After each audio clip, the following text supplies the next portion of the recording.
1619, 500,000 enslaved Africans had already made their way across the Atlantic, primarily to Brazil and Spanish colonies in South America and the Caribbean.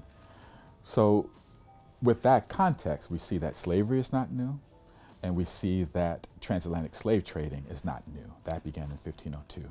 What is new about the 1619 Africans is that this is the beginning of a particular racialized slavery in what becomes English North America.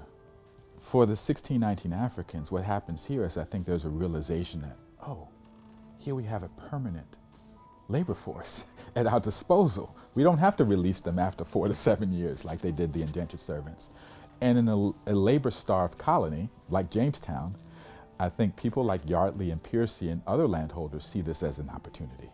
They don't necessarily speak the same language. The Africans are not, they don't share the similar cultural context. They have no home country of England to appeal to for rights, to make claims of citizenship. And phenotypically, they look differently. They're easily marked out as a distinct labor class. And we see this in the labor categories of the early colony, where they're described as Negroes or servants not Christians, which was another way to describe them, to differentiate them in the records. So we have this combination of class and race coming together to create caste, a dynamic that presumes a permanent inferior group of people. And this is where we get the development of racial slavery. This is why Jamestown is so important for North American history. It's not that slavery was new, right?